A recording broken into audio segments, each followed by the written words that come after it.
Sir Gordon Brown has set out a timetable for boosting the Scottish Parliament's powers if voters reject independence by all the pro-union parties.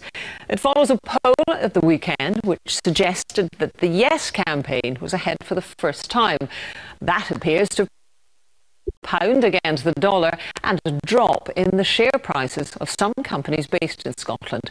Well, tonight, Yes campaigners described their opponents as being...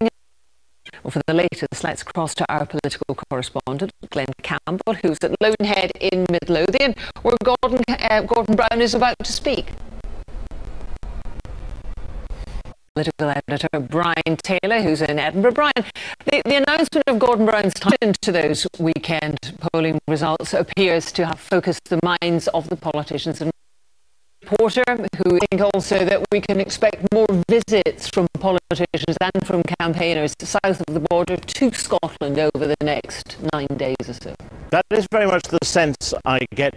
Reaction to a narrowing of the polls, a dip of the value in the pound and in the share prices of a number of significant Scottish companies. Where our economics correspondent Coletta Simpkins. Well, what we saw from very early this morning was the pound sell currency. Others kind of join in the game almost. It's a snowball effect. So it could well be, well, that's the crucial thing really. In its final stages, we'll be live in communities across the country every night until the eve of the poll. Tonight, our referendum correspondent Laura Bicker to come on tonight's extended programme. We meet the woman here, and in case you thought we were going, we're not. We're staying because you're watching a specially extended Reporting Scotland, bringing you the latest on the referendum.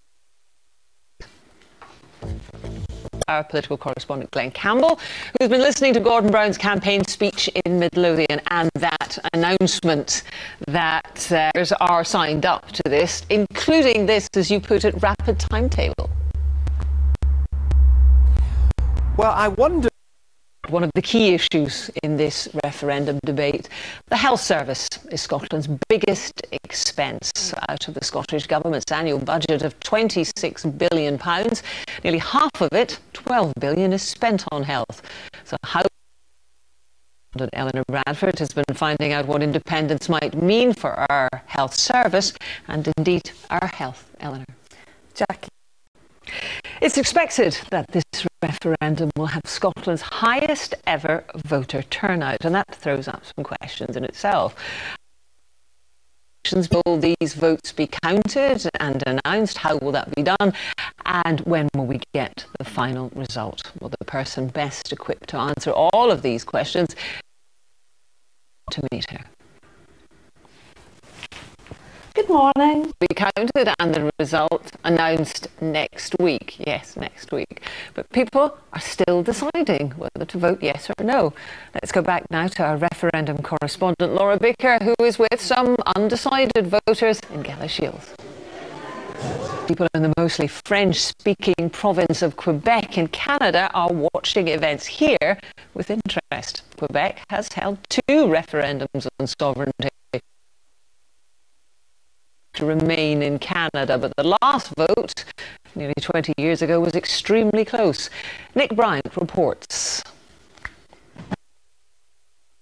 Now to Edinburgh, to our political editor, Brian Taylor. Brian, in terms of winning votes, how important is Gordon Brown's timetable for more powers for the Scottish Parliament? How important is this for the Better Together campaign? Depends upon which... Bulletin just after the 10 o'clock news from all of us. Goodbye.